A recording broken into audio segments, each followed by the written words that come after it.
So இப்போ யாரை பார்க்க வந்திருக்கோம்னா டாக்டர் ரமேஷ். பேரண்ட்ஸாக இருக்கிற நம்ம வந்து பார்க்கணும், கேட்கணும். ஏன்னா சில குழந்தைகள் சொல்லுவாங்க, சில குழந்தைகள் சொல்ல மாட்டாங்க. சரி, இப்போ நீங்கள் சொன்னீங்க குழந்தைங்களுக்கு இந்த சர்ஜிக்கல் ட்ரீட்மெண்ட் அவசியம், அப்படி சர்ஜரி பண்ண வேண்டி வர்ற கேசஸில் எவ்வளோ குழந்தைங்க இதுலேருந்து வெளியில் ரெக்கவர் ஆகி இப்போ சமீப காலத்தில் யாரை கேட்டாலும் எனக்கு கால் பிளேடர், பித்தப்பையில் வந்து கல் இருக்கிறது வந்து மோஸ்ட் ஆஃப் தி பேஷண்ட்ஸ்க்கு தெரியறதில்லை. அந்த பித்தப்பை கல்லை வந்து நான் சொன்னேன் இல்லைங்களா, பித்தப்பை பாதையில் வந்து போய் அடைச்சிருச்சுன்னா அந்த பித்த நீரே வந்து சிறுகுடலுக்கு போய் சேராது. இப்போ பித்த நீரே சிறுகுடலுக்கு போய் சேரல அப்படின்னா மஞ்சக்கமலம். உணவு குழாய் கேன்சர் அப்படிங்கிறது வந்து எத்தனை பேருக்கு அதோட அவேர்னஸ் இருக்குன்னு தெரியாது. எப்படி ஆல்கஹால் ஸ்மோக்கிங் எப்படி டேஞ்சரஸோ அதே மாதிரி ஜங்க் ஃபுட்டும் டேஞ்சரஸ் தான்.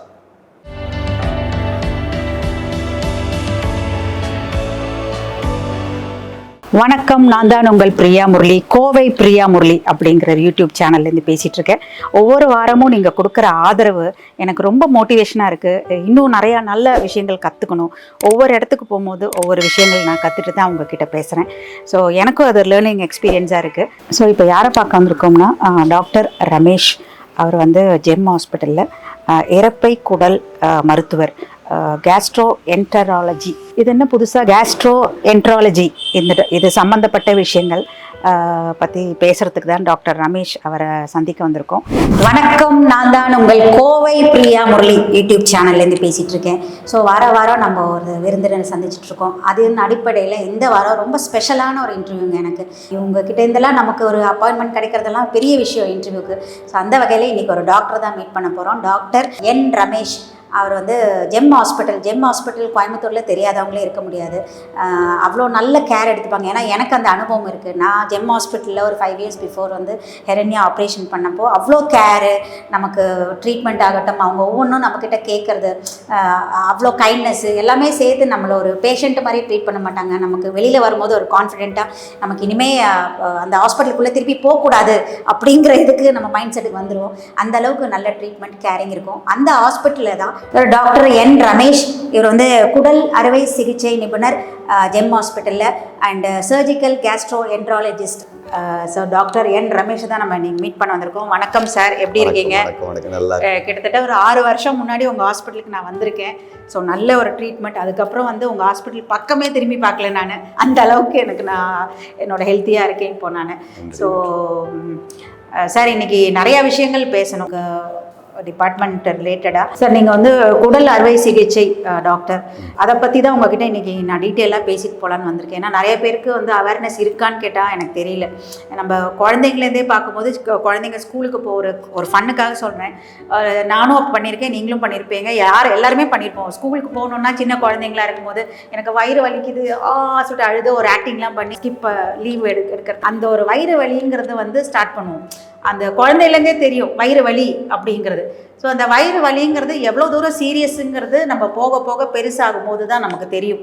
வயிறு வலின்னா வந்து சிலவங்க நான்லாம் வந்து ரொம்ப ஈஸியாக எடுத்துப்பேன், இது கேஸ் ப்ராப்ளம் தான், இது ஒன்றும் பெரிய விஷயம் இல்லை அப்படின்னு எடுத்துப்போம். ஆசிடிட்டி, அதுக்குள்ளே மருந்து நம்மளே குடிச்சிக்கிறது, இந்த மாதிரி இந்த வயிறு பிரச்சனைங்கிறது எல்லாருக்குமே இருக்குது. ஸோ இப்போ குழந்தைங்கும் போது அது எந்த அளவுக்கு அவங்களுக்கு தெரிய வரும்? குழந்தைங்க பொறுத்த வரைக்கும் பொதுவாகவே குழந்தைங்க வந்து ஏதாவது ஒரு வலி இருக்குது, வயிற்றில் வந்து ஏதாவது ஒரு வலி இருக்குது அப்படின்னு சொல்கிறாங்க அப்படின்னாலே நம்ம அதை கவனம் கொடுத்து பேரண்ட்ஸாக இருக்கிற நம்ம வந்து பார்க்கணும், கேட்கணும். ஏன்னா சில குழந்தைகள் சொல்லுவாங்க, சில குழந்தைகள் சொல்ல மாட்டாங்க. அதே மாதிரி குழந்தைகள் ஏதாவது வந்து யூஸ்வலாக வந்து குழந்தைங்க போய் சொல்ல மாட்டாங்க. ஏதாவது ஒரு பிரச்சனை இருக்குது அப்படின்னா இருக்குன்னுவாங்க, இல்லைன்னா இல்லைன்னுவாங்க. ஸோ அதனால் வந்து குழந்தைங்க வயிற்றில் வலி இருக்குது, பிரச்சனை இருக்குது அப்படின்னு சொல்லும்போது பேரண்ட்ஸ் வந்து கவனமாக வந்து என்ன காரணன்றதை பார்க்கணும். மோஸ்ட்லி வந்து குழந்தைங்க வலி சொல்கிறது வந்து ஃபுட் அலர்ஜினால், அதாவது சாப்பிட்ற ஆகாரங்கள் சேராமல் போகிறதுனால, இல்லை வெளியில் சாப்பிட்றதுனால வர இன்ஃபெக்ஷனால் குழந்தைங்களுக்கு வரலாம். அது வந்து 1 நாள் 2 நாள் இருந்துட்டு சரியாயிடும்.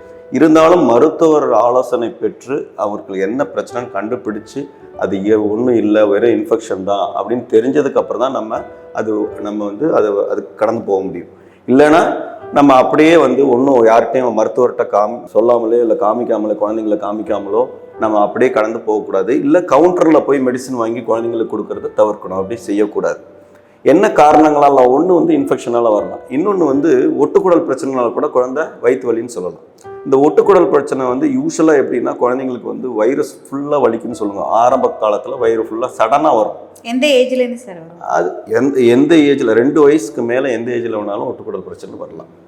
ஸோ அந்த அடலசன்ட் பீரியடில் கூட வரலாம், இல்லை அடல்ட்லேயும் வரலாம், ஓல்டு ஏஜ்லேயும் வரலாம்.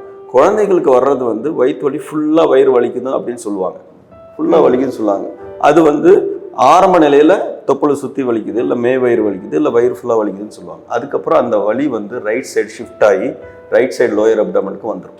அப்போ அந்த கான்ஸ்டன்ட் பெயினாக வந்துடும். அப்போ அந்த பெயின் குழந்தைங்க வந்து பெயின் வலிச்சுக்கிட்டே இருக்குது, எனக்கு வலி சரியாகவே ஆக மாட்டேங்குது அப்படின்னு சொல்லும்போது நம்ம கவனமாக இருந்து அருகில் உள்ள மருத்துவமனையிலையோ இல்லை டாக்டர் யார் இது மாதிரி இந்த குடல் அறுவை சிகிச்சை நிபுணர்கிட்டே போய் காமிச்சிங்கன்னா அவங்க ஒரு ஸ்கேன் எடுத்து பார்த்தாங்கன்னா அந்த ஒட்டுக்குடல் திக்காக இருக்கா இல்லை ஏதாவது பிரச்சனை இருக்கான்றது தெரிஞ்சுக்கலாம். சப்போஸ் ஒட்டுக்குடல் வீக்காக இருக்குது அப்படின்னா நம்ம அறுவை சிகிச்சை செய்கிற மாதிரி தான் இருக்கும். ஏன்னா குழந்தைங்களுக்கு தான் வந்து ஒட்டுக்குடல் வந்து ஈஸியாக வீக்கமாகி வெடிக்கிறது தன்மையுடைய வெடித்து அது பஸ் ஆகி வயிறு ஃபுல்லாக பரவறதுக்கான வாய்ப்புகள் அதிகம். அது குழந்தைங்களுக்கும் ஓல்டு ஏஜில் இருக்கவங்களுக்கும் ஒட்டுக்குடல் இன்ஃபெக்ஷன் ஆச்சுன்னா ஈஸியாக பரவிடும். அந்த ஒட்டுக்குடல் பிரச்சனையே இல்லையா அப்படின்றத உறுதி பண்ணிவிட்டு அதுக்கு தேவைன்னா நம்ம லேப்ரோஸ்கோபி அறுவை சிகிச்சை, அதாவது சாவித்துளை அறுவை சிகிச்சை பண்ணிடலாம். அது இந்த ஜெம் ஹாஸ்பிட்டல் மாதிரி இருக்கிற ஹாஸ்பிட்டலோ இல்லை இதில் எக்ஸ்பீரியன்ஸ் உள்ள டாக்டர்ஸ் எல்லா இடத்துலையுமே பண்ணுறாங்க, அது பண்ணிக்கலாம். அது சாவித்துளை அறுவை சிகிச்சை எப்படின்னாக்கா மில்லிமீட்டரில் தான் இன்சிஷன் போடுவோம். ஸோ அப்போ அதில் வந்து அதிலேயே போயிட்டு நம்ம அந்த ஒட்டுக்குடல் இன்ஃபெக்ஷன் ஆனதை க்ளீன் பண்ணிவிட்டு அந்த ஒட்டுக்குடல் இன்ஃபெக்ஷன் ஆகிருக்கிறத எடுத்துடலாம். ஸோ இதுதான் வந்து நம்ம குழந்தைகளுக்கான வயிற்று வலிக்கான காரணமாக இருக்க முடியும். இல்லை அப்படின்னா வயிற்றில் வந்து நெறி கட்டுறதுக்கான வாய்ப்புகள் இருக்குது. மிசென்ட்ரிக் அடினைட்டிஸ் சொல்லுவாங்க. அது நம்ம ஸ்கேனில் கண்டுபிடிக்கணும். ஸோ இது உணவு பழக்க வழக்கங்களால் வரலாம், உணவில் வந்திருக்க இன்ஃபெக்ஷனால் வரலாம், ஒட்டுக்குடல் பிரச்சனைனால வரலாம், இல்லை நெறி கட்டுறதுனால வரலாம், இல்லை மற்ற காரணங்கள் என்னன்றதை நம்ம எவால்வேட் பண்ணி தான் கண்டுபிடிக்கணும். சரி, இப்போ நீங்கள் சொன்னீங்க குழந்தைங்களுக்கு இந்த சர்ஜிக்கல் ட்ரீட்மெண்ட் அவசியம், அப்படி சர்ஜரி பண்ண வேண்டி வர்ற கேசஸில் எவ்வளோ குழந்தைங்க இதுலேருந்து வெளியில் ரெக்கவர் ஆகி திருப்பி அது வராதா? அது கன்ஃபார்மாக ஒட்டுக்குடல் பிரச்சனை வந்து அதனால் வர வழியினால நம்ம அறுவை சிகிச்சை செய்து அதை குணப்படுத்தியாச்சு அப்படின்னா அந்த ஒட்டுக்குடல் பிரச்சனை வர்றதுக்கு சான்ஸ் திருப்பி வர்றதுக்கான சான்ஸ் கிடையாது.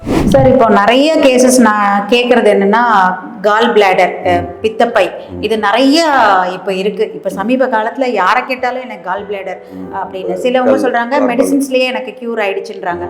சிலவங்க வந்து இல்லை எனக்கு வந்து சர்ஜரி பண்ணுன்றாங்க அப்படின்றாங்க. அது எப்படி சார் வருது? அது எப்படி நமக்கு சிம்டம்ஸ் என்ன? அது இல்லை, பித்தப்பை வந்து ஆக்சுவலாக பித்தப்பைன்றது வந்து ரைட் சைடு லிவருக்கு கீழே இருக்கிறது தான்.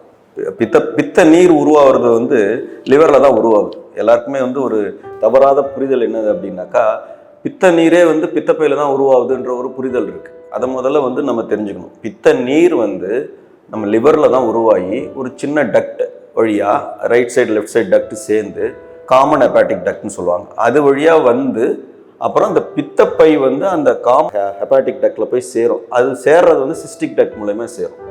சேர்ந்ததுக்கப்புறம் அது வந்து காமன் பைல் டக்ட்னு சொல்லுவோம். அது வந்து பேங்க்ரியாஸ்லேருந்து வர ஒரு டக்டோட சேர்ந்து காமன் பைல் டக்டும் பேங்க்ரியாட்டிக் டக்டும் ஒன்று சேர்ந்து சிறுகுடலில் போய் சேரும். சிறுகுடல்னா அந்த சிறுகுடலில் ஆரம்ப பகுதி டியோடினத்தில் போய் சேரும். இப்போ இந்த பித்தநீர் உருவாகிறது லிவரில், கீழே இறங்கி குடலில் சேர்றது வந்து ஒரு சின்ன டியூப் வழியாக சேருது. பட் பித்தப்பை எதுக்கு? அப்போது பித்தப்பை வந்து என்னென்னா ஸ்டோரேஜ், அது வந்து என்னென்னா பித்த நீரை வந்து ஸ்டோர் பண்ணி அதுக்கப்புறம் தேவையானப்போ கண்ட்ராக்ட் ஆகும்போது பித்த நீர் எக்ஸ்ட்ராவாக வந்து நமக்கு குடலுக்கு தேவைப்படுறப்போ வரும். இதுதான் பித்தப்பையோட வேலை. சரி, அப்புறம் கல் எப்படி சார் உருவாகுது அப்படின்னா கல் நிறைய காரணங்களால் உருவாகுதுன்னு சொன்னாங்க. உடல் பருமனாக இருக்கிறது, உடல் எடை அதிகமாக இருந்து சடனாக உடல் எடை குறைக்கிறது, இல்லை கொலஸ்ட்ரால் லெவல் அதிகமாக இருக்கிறது, இல்லை வந்து ஃபீமேல்ஸ்க்கே வந்து ஆண்களுக்கும் பெண்களும் கம்பேர் பண்ணால் பித்தப்பையில் இருக்கிற கற்கள் அதிகமாக ஃபார்ம் ஆகுறது வந்து ஃபீமேல்ஸில் தான் அதிகமாக ஃபார்ம் ஆகுது. ஸோ இந்த மாதிரி பல காரணங்களால் பித்த நீர் வந்து பித்தப்பையில் தேக்கமாகி அதில் இருக்கிற சொல்யூட்ஸ்லாம் ஒன்று சேர்ந்து அது கல்லாக ஃபார்ம் ஆகிருக்கு. ஸோ இப்போ இந்த கல் வந்து இருந்தால் அப்படியே விட்டுறலாமா அப்படின்னு கேட்டால் பித்தப்பையில் வந்து கல் இருக்கிறது வந்து மோஸ்ட் ஆஃப் தி பேஷண்ட்ஸ்க்கு தெரியறதில்லை. ஏன்னா அவங்க வந்து ஒரு மெடிக்கல் செக்அப் மாதிரியோ இல்லை ஒரு ஸ்கேன் மாதிரியோ வந்து ரெகுலராக பண்ணால் தான் அது நமக்கு தெரியும். இல்லைனா சிம்டம்ஸ் இருந்தால் போய் வயிற்று வலி அப்படி இருக்குது அப்படின்னா போய் பார்ப்பாங்க, அப்போ ஸ்கேன் பண்ணால் தெரியும். அப்போ வயிற்று வலி எப்படி உருவாகும்? இந்த பித்தப்பை வந்து இந்த பித்த பாதையில் போய் அடப்பட்டாலோ இந்த பித்தப்பையில் இருக்கிற அந்த சிஸ்டிக் டக்டுக்கிட்ட அடப்பட்டாலோ வலி உருவாகும். வலி எங்கே வரும்? ரைட் சைடு கீழே, அந்த லிவர் கீழே வலி வரலாம். அந்த வலி அந்த இடத்துல மட்டும்தான் இருக்குமா? அந்த வலி வந்து பரவறதுக்கு வாய்ப்புகள் இருக்குது. ரைட் சைட் பேக்கில் வரலாம், ரைட் சைட் ஷோல்டருக்கு வரலாம், இல்லை கீழேயும் வரலாம், பேக் பெயின் மாதிரி கூட வரலாம். இல்லை வேற என்ன காரணம், வேற என்ன மாதிரி ப்ரெசென்ட் ஆகும்னா ஒரு அஜீரண கோளாறு மாதிரி வரும், ஒரு இன்டைஜஷன் மாதிரி வரும். ஸோ பித்தப்பை கற்கள் வந்து தெரியாமல் கூட இருக்கலாம், இன்சிடென்டலாக கூட நம்ம டிஸ்கவர் பண்ணலாம். இல்லை வலி வரலாம், இந்த வலி மற்ற இடத்துக்கு பரவுற வாய்ப்புகளும் இருக்குது. ஸோ அப்போ இந்த பித்தப்பை கற்கள் இருந்தால் உடனே நம்ம ரிமூவ் பண்ணணுமா, பித்தப்பை வந்து கல் இருக்குன்னு நம்ம கண்டுபிடிச்சிட்டோம்னா நம்ம உடனே அறுவை சிகிச்சை பண்ணி ஆகணுமா? அப்படி அல்ல. பித்தப்பையில் இருக்கிற கல் சிம்டம்ஸ் வந்துச்சுன்னா, பேஷண்ட்டுக்கு வலி வந்துச்சுன்னா நம்ம அறுவை சிகிச்சை பண்ணி அதை ரிமூவ் பண்ணணும். சிம்டம்ஸ் எதுவும் இல்லைன்னா அது ரிமூவ் பண்ண வேண்டிய அவசியம் இல்லை. சரி, வேற ஏதாவது வரலாமா, இந்த பித்தப்பை கல்லுனால வேற ஏதாவது பிரச்சனை வருமா அப்படின்னா, பித்தப்பை கல்லுனால அந்த பித்தப்பை கல்லை வந்து நான் சொன்னேன் இல்லைங்களா, பித்தப்பை பாதையில வந்து போய் அடைச்சிருச்சுன்னா அந்த பித்த நீரே வந்து சிறுகுடலுக்கு போய் சேராது. இப்போ பித்த நீரே சிறுகுடலுக்கு போய் சேரல அப்படின்னா மஞ்சக்கம்மலை வந்துடும், அது ரத்தத்தில் போய் சேரும், அப்போ மஞ்சக்கம்மலை வந்துடும். ஸோ பித்தப்பை கல்லுனால பிரச்சனை வருமானா வரும். எப்படி வரும்னா, பித்தப்பை கல் வந்து பித்த பாதையில போய் அடைச்சி மஞ்சக்காமலை உருவாகிறதுக்கு வாய்ப்புகள் இருக்கு. அப்போ வேற ஏதாவது வரலாமா சார் அப்படின்னா, வேற வந்து அந்த கல்லே வந்து கீழே இறங்கி அந்த பேங்க்ரியாட்டிக் டக்ட், அந்த பேங்க்ரியாட்டிக் டக்ட்ல போய் அடைச்சிதுன்னா அதில் வந்து பேங்க்ரியாட்டைட்டிஸ் சொல்லுவோம். அதாவது அந்த பேங்க்ரியாஸ் கணையம் வந்து வீக்கமாகி வலி கொடுக்கும், அதனால பல பிரச்சனைகள் வரும். சில சமயம் ஐசியூவில் கூட அட்மிஷன் போட வேண்டிய கட்டாயம் ஏற்படலாம் அந்த பேஷண்ட்டுக்கு. அப்போ அந்த மாதிரி கண்டிஷனில் அந்த பித்தப்பையை வந்து முன்னாடியே கண்டுபிடிச்சி, முன்னாடியே அந்த பித்தப்பையில் இருக்கிற கல்லை முன்னாடியே கண்டுபிடிச்சி அந்த பித்தப்பையை நம்ம லேப்ரோஸ்கோபி முறையில் ரிமூவ் பண்ணியிருந்தோம்னா இந்த பேங்க்ரியாட்டைட்டிஸ் அதாவது கணைய வீக்கத்தை வந்து நம்ம தவிர்த்துருக்கலாம். ஸோ இது மட்டும்தான் வருமா சார் அப்படின்னா இல்லை. ரொம்ப நாளாக இருக்கிறவங்களுக்கு, ஃபீமேல்ஸ்க்கோ இல்லை மற்ற பேஷண்ட்டுக்கோ இல்லை வயசு ஆகிறவங்களுக்கோ ரொம்ப நாள் பித்தப்பை கற்கள் இருந்ததுன்னா அந்த பித்தப்பை கல்லை ஸ்லோவாக இன்ஃப்ளமேஷன் வந்து கேன்சராக மாறதுக்கான வாய்ப்புகள் மினிமல் பர்சன்டேஜ் இருக்குது. ஸோ அதனால் இது நம்ம சவுத் இந்தியாவை north India south India compare பண்ணும்போது நார்த்தில் கொஞ்சம் அதிகமாகவே இருக்குது, சவுத்தில் கொஞ்சம் கம்மியாக இருக்குது. ஸோ இதெல்லாம் எல்லாருக்கும், பித்தப்பை கல் இருக்கவங்களுக்கு எல்லாருக்குமே இந்த எல்லா பிரச்சனையும் வருமா சார்னா அப்படி நம்ம சொல்ல முடியாது. ஒரு 10% எல்லாத்துலேயும் ஒரு சான்ஸ் இருக்குது. ஸோ அப்போ வந்து பித்தப்பை கல் இருக்குது அப்படின்னாலே நம்ம அறுவை சிகிச்சை பண்ணணும்னு அவசியம் கிடையாது. அது இந்த மாதிரி சிம்டம்ஸ்லாம் இருக்குது அப்படின்னும் போது நம்ம பண்ணிக்கிறது பெட்டர். இல்லை ஒரு சிலருக்கு இல்லை சார் எனக்கு பயமாக இருக்குது, நீங்கள் எதாவது பண்ணுங்கள், நம்ம அந்த இதெல்லாம் காரணத்தெல்லாம் சொல்லி நம்ம அவங்க பேஷண்ட்டை எக்ஸ்பிளைன் பண்ணிவிட்டு நம்ம இப்போ லேட்டஸ்ட் முறைப்படி அதாவது சாவித்துளை அறுவை சிகிச்சை பண்ணி தரோம். சார் இது மெடிசின்ஸால க்யூர் ஆக முடியாதா? இல்லை, மெடிசினில் வந்து ஆராய்ச்சியில் வந்து கண்டுபிடிச்சி இப்போ ட்ரை பண்ணியிருக்காங்க, சில மெடிசின்லாம் கொடுத்து பார்த்துருக்காங்க. ஒரு சிலருக்கு வந்து ஒரு 6 மாதமோ 7 மாதமோ 8 மாதமோ எடுக்கும்போது சில பலன்கள் இருக்குது. அந்த பர்சன்டேஜ் வந்து கம்மி தான். ஸோ அதனால் வந்து பொதுவாகவே பித்தப்பையில் இருக்க கற்களுக்கு ட்ரீட்மெண்ட் வந்து அறுவை சிகிச்சை தான் பெட்டர் சாய்ஸ். இது குழந்தைங்களுக்கு வரும். பட் குழந்தைகளுக்கான வர்றதுக்கான காரணம் நம்ம கண்டுபிடிக்கணும். அந்த பித்தப்பை கற்கள் உருவாகிறதுக்கான காரணத்தை நம்ம கண்டுபிடிக்கணும். ஸோ அது வந்து ரத்தத்தில் சில பிரச்சனைகள் இருக்கலாம், அதனால் வரலாம். ஸோ இப்போ மற்ற காரணங்களை கண்டுபிடிச்சிட்டு பித்தப்பை கல் மட்டும்தான் இருக்குது அப்படின்னா நம்ம அதில் லேப்ரோஸ்கோபி பண்ணி நம்ம சரி பண்ணிக்கலாம். சார் இப்போ நீங்கள் லேப்ரோஸ்கோபி மூலம் சர்ஜரின்னு சொன்னீங்க. அப்போ முன்னாடிலாம் ஒரு 20 வருஷம் முன்னாடிலாம் அதெல்லாம் கிடையாது, ஓப்பன் சர்ஜரி தான் இருக்கும். இப்போ என்ன டிஃப்ரென்ஸ் சார்? இப்போ ஓப்பன் சர்ஜரிக்கும் லேப்ரோஸ்கோபிக்கும் எது நல்லது? அறுவை சிகிச்சை வந்து 2 விதமாக பண்ணலாம். பொதுவாகவே சாவித்துளை லேப்ரோஸ்கோபி அறுவை சிகிச்சைன்றது இன்னொரு பேர் நம்ம தமிழில் வந்து சாவித்துளை அறுவை சிகிச்சைன்னு சொல்கிறோம், இல்லைன்னா நுண்துளை அறுவை சிகிச்சைன்னு சொல்கிறோம்.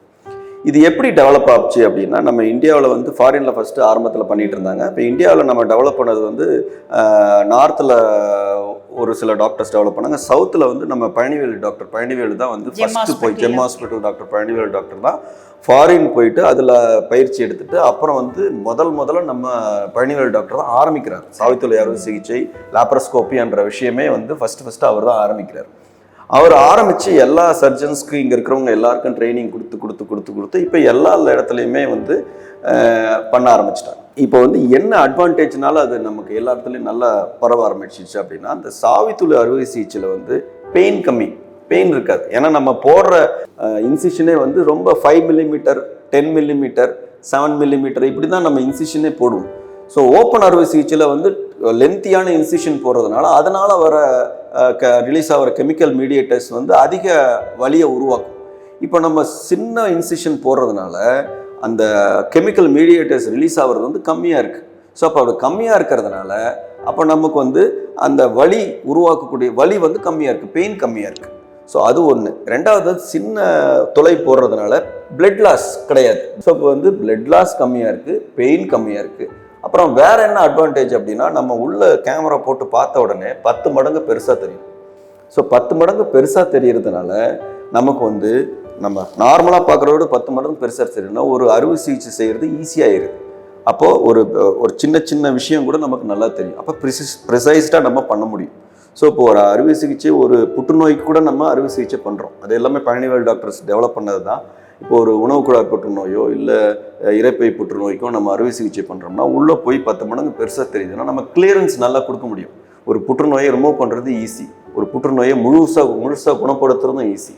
நம்ம லேப்ரோஸ்கோபி முறைப்படி பண்ணுறதுனால பேஷண்ட் வந்து ஐசியூவில் இருக்கிறதோ இல்லை ஹாஸ்பிட்டலில் இருக்கிற நேரம் வந்து கம்மியாகுது லேப்ரோஸ்கோபி அறுவை சிகிச்சைனால.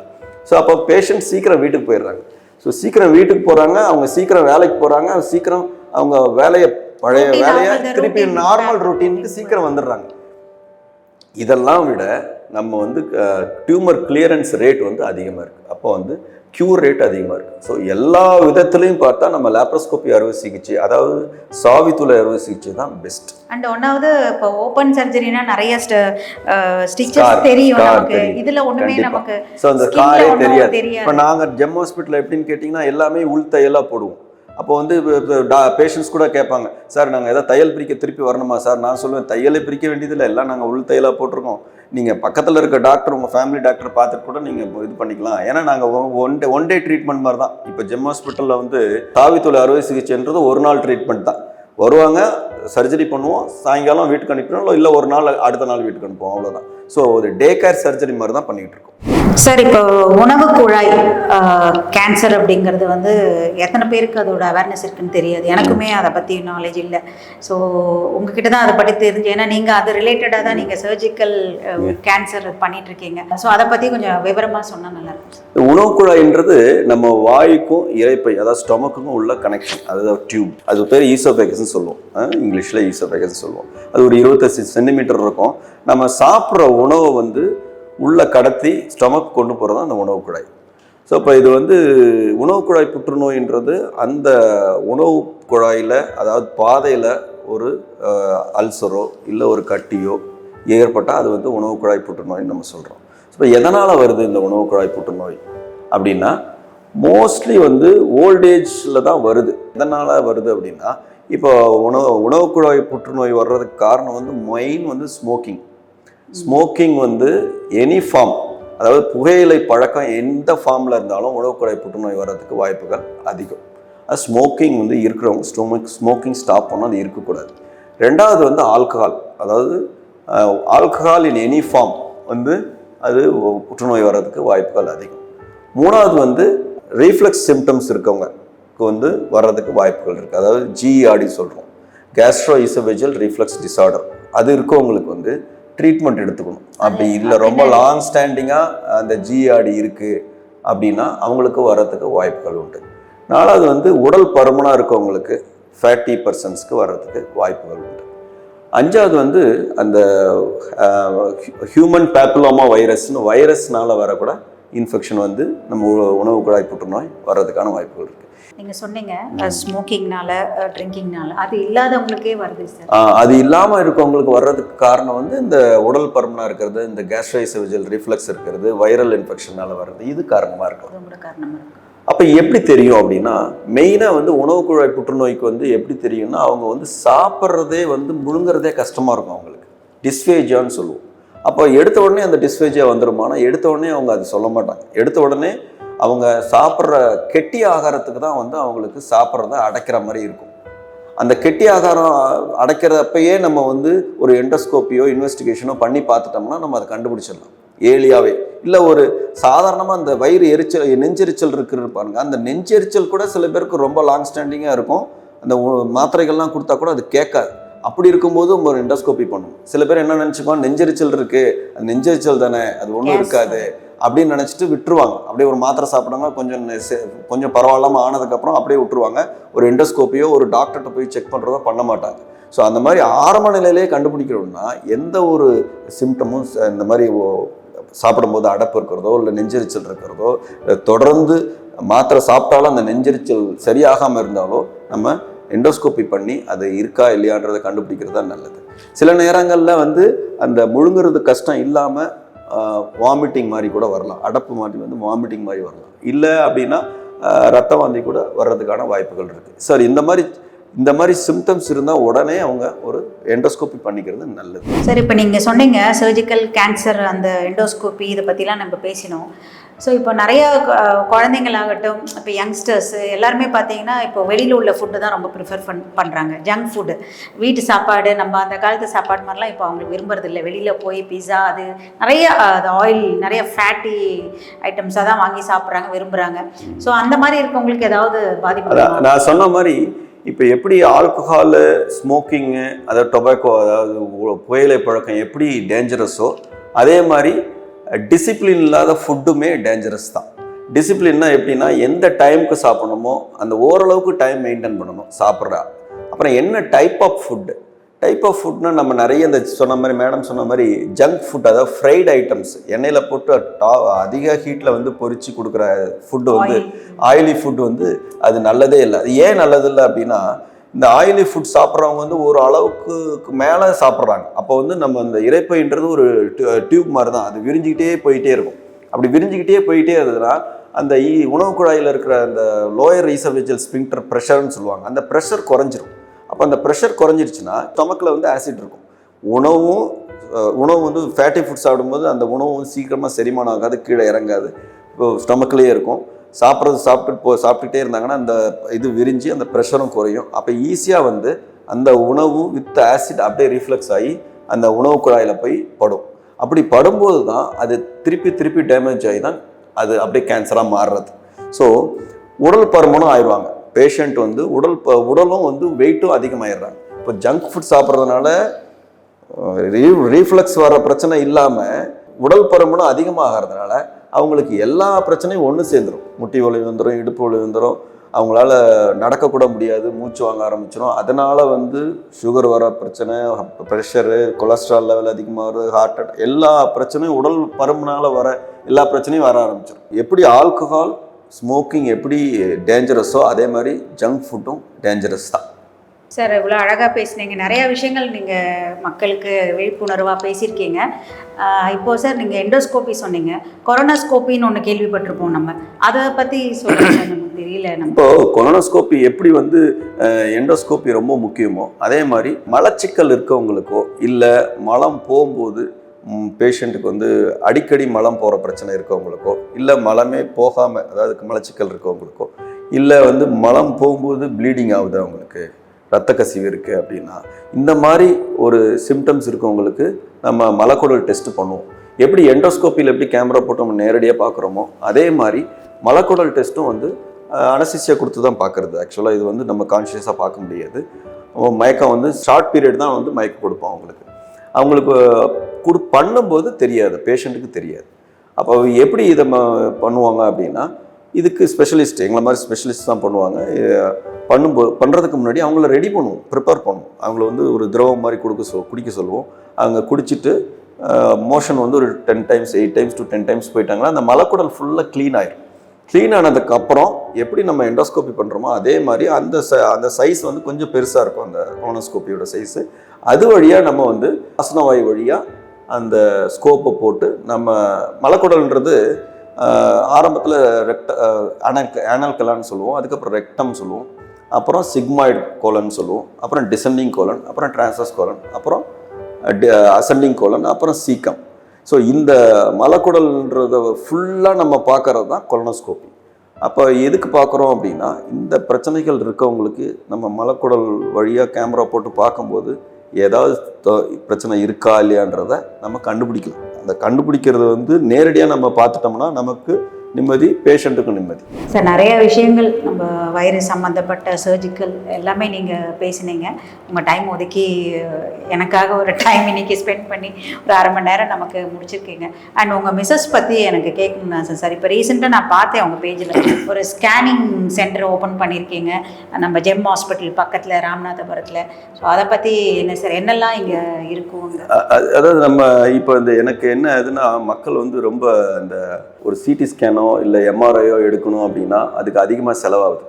இப்போ வந்து ஒரு அல்ட்ராசவுண்ட்லேயே அந்த விஷயத்தெல்லாம் கண்டுபிடிச்சி சொல்ல முடியுமா அப்படின்னா முடியும். யாரால முடியும்னா எக்ஸ்பீரியன்ஸ் அதிகமாக இருக்கவங்களால ஒரு ஸ்கேன் முறைப்படி கண்டுபிடிச்சி சொல்ல முடியும்.